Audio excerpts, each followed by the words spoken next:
আমরা আগের ভিডিওতে কি দেখলাম ম্যানুয়ালি ইনস্টল করা ওয়ার্ডপ্রেস কিভাবে সি প্যানেলে করা যায়, এবং এখন আমি দেখবো অটোমেটিক্যালি অল্প সময়ে কিভাবে করা যায়। একদম বটমে যদি নেমে যায় সি প্যানেলে, আমরা দেখবো স্ক্রিপ্ট নামে একটা অপশন এবং সফটওয়্যার ক্লাস অ্যাপ ইনস্টলার নামে একটা অ্যাপ দেখা যাচ্ছে, যেখানে আমরা ওয়ার্ডপ্রেস, জুমলা সহ অন্যান্য সিএমএস গুলো খুব ইজিলি ইনস্টল করতে পারি। অর্থাৎ এখানে স্ক্রিপ্ট রেডি করা আছে, এই যে আমার এত কষ্ট করে ডেটাবেস তৈরি করা, ফাইল আপলোড করা, এগুলো করা লাগবে না, সব সে অটোমেটিক্যালি করবে।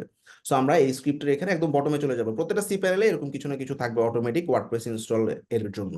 সো আমরা ওয়ার্ডপ্রেসে গেলাম, ওয়ার্ডপ্রেসে যাওয়ার পর আমাদের একটু নিচের দিকে ইনস্টল নাও নামে বাটন আছে, ক্লিক করলাম। এখন আমরা যদি রুট ডোমেইনে ইনস্টল করতে চাই, তাহলে এই যে রুট ডোমেইন দেখানোই আছে, কিচ্ছু করা লাগবে না।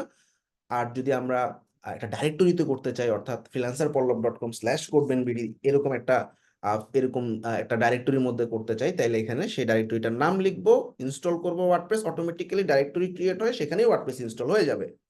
আর যদি সাবডোমেইনে করতে চাই, তাহলে আমরা ড্রপ ডাউন দেখবো, ড্রপ ডাউনে দেখতেছি blog.freelancerpollab.com, তখন আমি এই সাবডোমেইনটা ধরে দিব, তাহলে এই সাবডোমেইনের মধ্যে ওয়ার্ডপ্রেস ইনস্টল হবে। তো আমি রুট ডোমেইনেই চাচ্ছি এখন। আচ্ছা, এটা হচ্ছে সাইটের নাম, এখানে নাম দিলাম, সাইটের নাম মিনহাজুল আসিফ। আর সাইটের একটা ডেসক্রিপশন, পোর্টফোলিও, ওয়েবসাইট বা কিছু একটা। সাইটের নামটা কি আসলে? সাইটের নামটা হচ্ছে, আমরা যখন কোনো একটা ট্যাব ওপেন করি, যে ফেসবুক লেখা আছে আইকনের পাশে, এই লেখাটা কি থাকবে, এটাকে আমরা সাইট টাইটেল বলছি। তাছাড়াও এটা এসইওর ক্ষেত্রেও অনেক হেল্পফুল। এখন আমাদের এখানে দেখতেছি অ্যাডমিনের ইউজার নেম, অর্থাৎ যে ওয়ার্ডপ্রেসে লগ ইন করার সময় একটা নাম দিছিলাম না, ধরা যাক আমি ইউজার নেম দিলাম মিনহাজ, এবং পাসওয়ার্ড আমি কিছু একটা দিচ্ছি, দিলাম, ঠিক আছে। এর পাশাপাশি ওই যে অ্যাডমিনের একটা ইমেল দিতে বলতেছে, এটা যে কোনো একটা ইমেল দিলেই হইলো। That's it. তো এখন আমরা এই ওয়ার্ডপ্রেসটা, এখানে আমরা ম্যানেজ থিমে গিয়ে থিম টিম সিলেক্ট করতে পারবো, এটা এখান থেকে করার দরকার নেই, এটা আমি অটোমেটিক্যালি ভিতর থেকে করবো, ঠিক আছে। তো আমরা ইনস্টল বাটনে ক্লিক করলাম। ইনস্টল বাটনে ক্লিক করার পর আমাদের ওয়ার্ডপ্রেসটা ইনস্টল হবে, এবং ওয়ার্ডপ্রেস কি বলতেছে এখানে,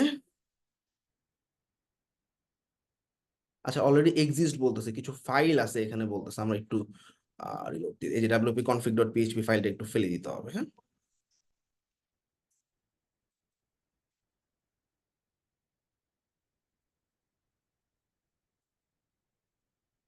htxs নামে একটা ফাইল আছে, হ্যাঁ। এটা কিভাবে বুঝবো? সেটিংসে গিয়ে আমরা শো হিডেন ফাইলস বাটনে ক্লিক করব। শো হিডেন ফাইলস দেখলে আমরা দেখবো যে .htxs নামে একটা ফাইল আছে, এটা একটু কষ্ট করে ফালাই দিতে হবে, এটা আগের বার ওয়ার্ডপ্রেস ইনস্টল করার কারণে আসছিল। ইনস্টল।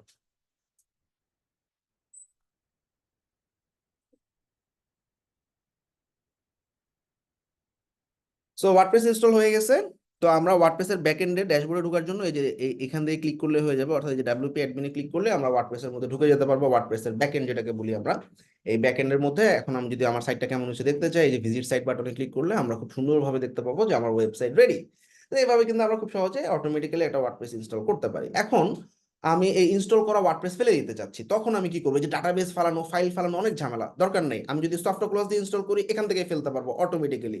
ওভারভিউ নামে যে অপশনটা আছে, এখানে ক্লিক করব। ওভারভিউতে ক্লিক করলে একটু নিচের দিকে নামলেই আমাদেরকে দেখাবে কোন কোন ওয়েবসাইট আছে ইনস্টল হওয়া। আমি একটু রিলোড দিয়ে নিচ্ছি।